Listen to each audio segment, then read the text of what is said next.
The Drake Shake. It's named after what happens when the seas are rough in the Drake Passage between Antarctica and South America. Holy look at that! Oh, the big one. Oh. Mayday! This is the Viking. My engine has lost power. We are 100 meters from rocks. Yes. It's like loud explosions, like bombs going off. Pitching violently at the height of a ferocious North Sea gale. Caleb Ward had seen rough seas before. He'd sailed through hurricanes, ridden out typhoons, even lost a man overboard once. But nothing, not even the worst oceanic hellstorms, prepared him for what came in the Drake Passage. It was January 9th, 2021. The Northern Gale, a reinforced supply vessel, was en route from Ushuaia to a research station in Antarctica. Winds at their backs, engines steady, crew alert, all systems green. Then the barometer dropped. By nightfall, the wind screamed like a banshee. At 2:16 a.m., a rogue wave hit 26 meters high. It shattered the bridge windows, flooded the controls. 2 crewmen were swept into the icy void. Caleb survived, barely, his hands frostbitten, his voice hoarse from screaming into the storm. He never returned to sea. The Drake Passage broke him. Placed between Cape Horn and the Antarctic Peninsula, where the Atlantic, Pacific, and Southern Oceans collide. A funnel of fury where wind, wave, and current wage endless war. That place is the Drake Passage, just 800 kilometers wide.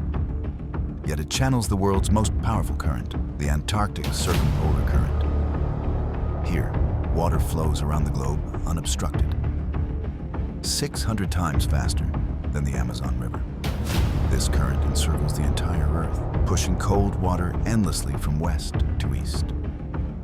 In the Drake, it's supercharged, accelerating storms and turning waves into liquid walls.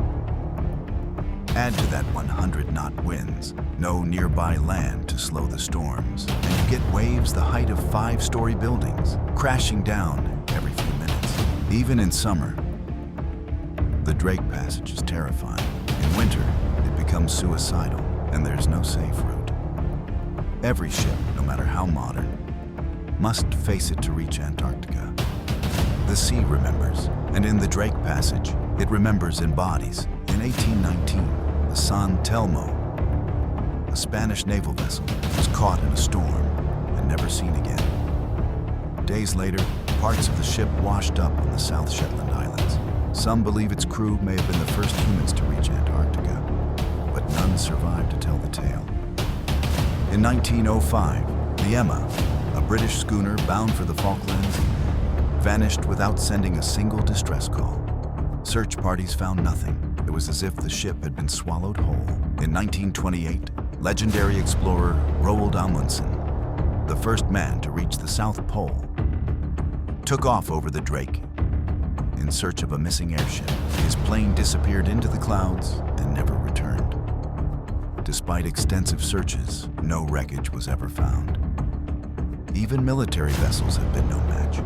In 2007, the Argentine Navy's icebreaker, A.R.A. Almirante Irizar, was caught in a violent storm. Massive waves smashed its exterior.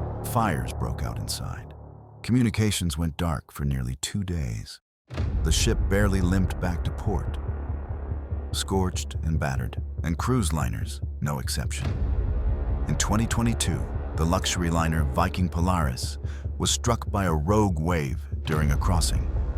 It shattered cabin windows and bent steel railings like plastic. 1 passenger was killed.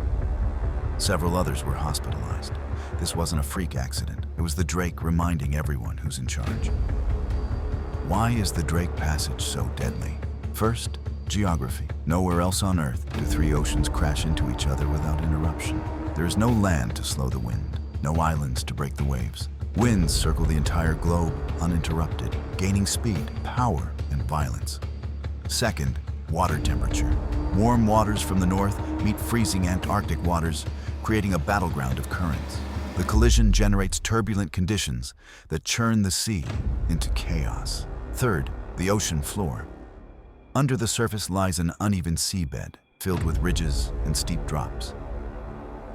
When fast-moving water hits these formations, waves can rise vertically, crashing with explosive force.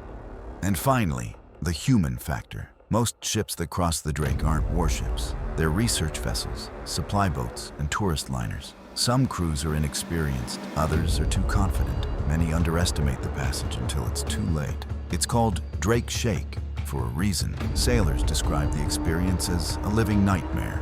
Metal creaking, bolts snapping, water hammering the hull like a battering ram. You lose track of time. Minutes stretch into forever. There is no shelter, no port, no turning back. We live in an age of GPS, storm satellites, reinforced hulls, AI-driven autopilot. But even now, the Drake Passage claims lives. In 2010, a British research vessel made history. For the wrong reason. It recorded a wave over 27 meters tall in the Southern Ocean. That's the height of a 9-story building made entirely of water. In 2016, a Russian expedition's icebreaker lost engine power while in the heart of the passage. It drifted for 9 hours, completely helpless, surrounded by monstrous waves that rose above the deck. And in 2023, just last year, an autonomous drone ship designed specifically to study extreme environments vanished. It had no crew. It was built to survive anything.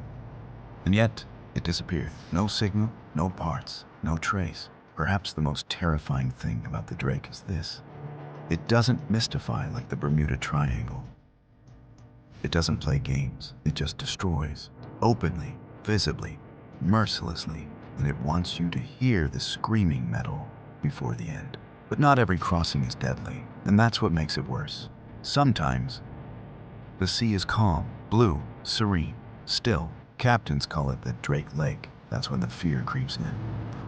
Because in the Drake Passage, calm doesn't mean safety. It means the next wave hasn't arrived yet.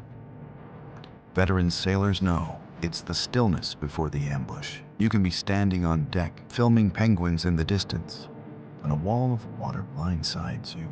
Even aircraft fear the passage. Some Antarctic flights are grounded for weeks, waiting for just one safe weather window. Sometimes that window never comes. The wind doesn't rest. It reloads. The Drake Passage is not cursed. It's not haunted. It's worse. It's real. A monster with no face. A test that no sailor can prepare for. And still, modern ships sail into it. Every week, every year. Because beyond it lies Antarctica. This is Fear the Deep. Subscribe for more true maritime horror. And remember, the ocean doesn't whisper here. It roars. And sometimes, it screams your name.